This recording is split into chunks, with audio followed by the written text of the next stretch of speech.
네, 스트렝스 트레이닝을 시작해야 되는데 뭐부터 해야 될지 모르시는 분들은 오늘 제 영상을 꼭 시청하십시오.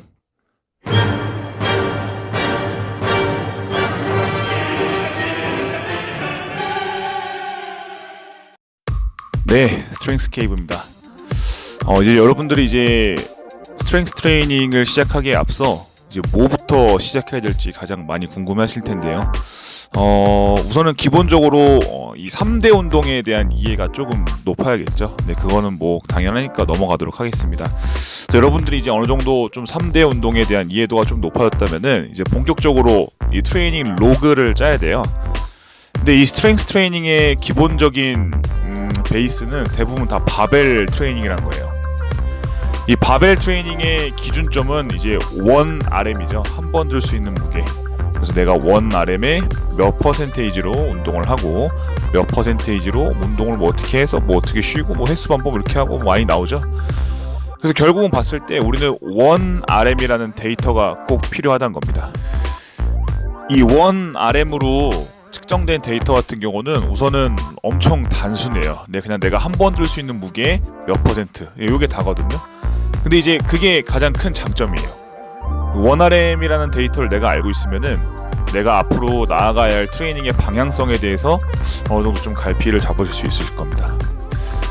근데 이 많은 분들이 이 1RM 시도에 대해서 많이 좀 걱정을 하시죠. 뭐 다칠 것 같다, 뭐 아니면은 뭐 혼자 하다가 뭐 크게 뭐 어떻게 사고가 날 것 같다 하는데, 물론 이 1RM 측정은 혼자 하시는 것보다는 감독자를 두고 하시는 게 가장 좋습니다. 스파터죠.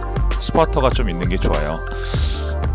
그래서 이 1RM 측정 같은 경우는 생각보다 상당히 안전합니다. 그리고 이 파워리프팅 종목 같은 경우도 지금 제가 이제 화면에 띄워드릴 건데요. 이 제가 스타팅 스트렝스라는 책에서 발췌해온 연구 자료입니다. 파워리프팅은 기타 다른 구기 종목이나 뭐 다른 종목에 비해서 상당히 안전하다는 내용의 논문인데요. 그래서 이 연구를 보시면 아시겠지만 이 파워리프팅, 뭐 웨이트리프팅은 상당히 하단에 위치하면서 위험도가 거의 제로에 가까운 수준이죠. 생각보다 많이 다치지 않습니다. 그래서 겁먹지 마시고 내가 이 3대 운동에 대한 이해도가 좀 높아졌다면은 이 과감히 1RM을 측정하시는 게 좋아요. 근데 이 많은 분들이 이 측정 방법론에 대해서 궁금해하시는 분들이 상당히 많이 계시더라고요. 그래서 내가 그냥 단순히 그냥 한 번 들 수 있는 무게를 측정하는 건가? 뭐 이렇게 생각하시는 분도 계신데, 근데 이 1RM 측정 방법이 생각보다 조금 간단하면서도 약간 조금만 방법만 알고 있으면은 아주 잘 활용하실 수 있을 거예요. 간단하게 정의해드리면은 1RM 측정 방법은 크게 간접 측정과 직접 측정이 있습니다. 직접 측정은 그냥 내가 말 그대로 그냥 직접 바벨을 들어서 측정하는 거를 얘기를 하고요. 간접 측정 같은 경우는 내가 간접적으로 만약에 60kg로 10개를 하였다라고 이런 데이터를 통해서 여러 가지 공식을 도입을 합니다. 그래서 그 알고리즘에 의해서 나온 간접 추정치를 이용하는 거예요. 근데 아무래도 이 간접 측정 같은 경우는 직접 측정보다는 조금 이 신뢰도가 좀 떨어질 수도 있습니다. 그리고 오차 범위도 좀 어느 정도 생기고요.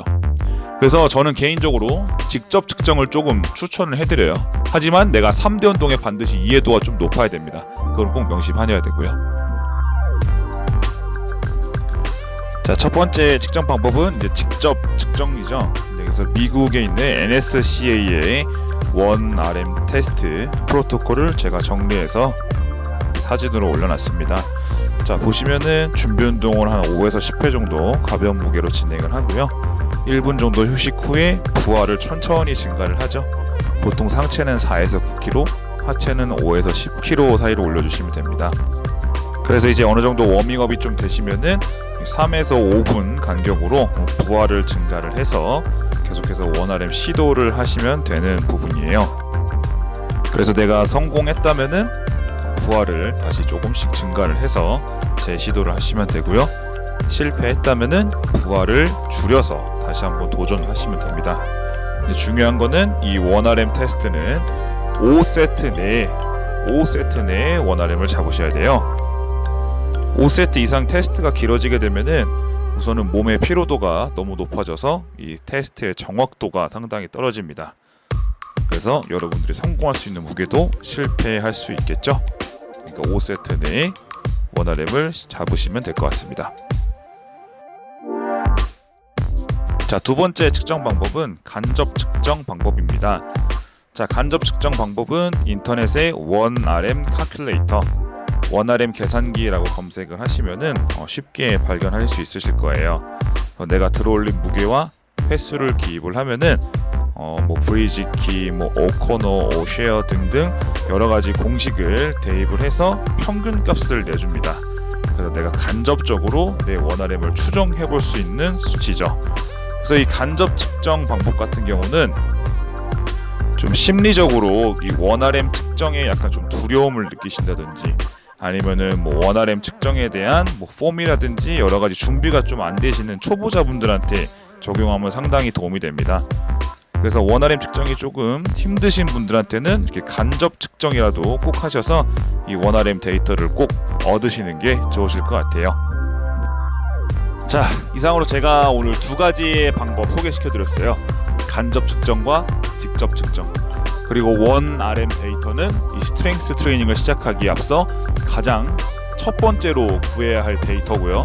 항상 내가 13주기 혹은 뭐 몇 주기마다 주기적으로 측정하여서 꼭 트레이닝을 갱신할 수 있어야 돼요. 그래서 여러분들도 꼭 1RM 측정에 좀 익숙해지시고요. 앞으로도 건강하게 측정하셔서 더 강해지셨으면 좋겠습니다. 이상 스트렝스 케이블이었습니다.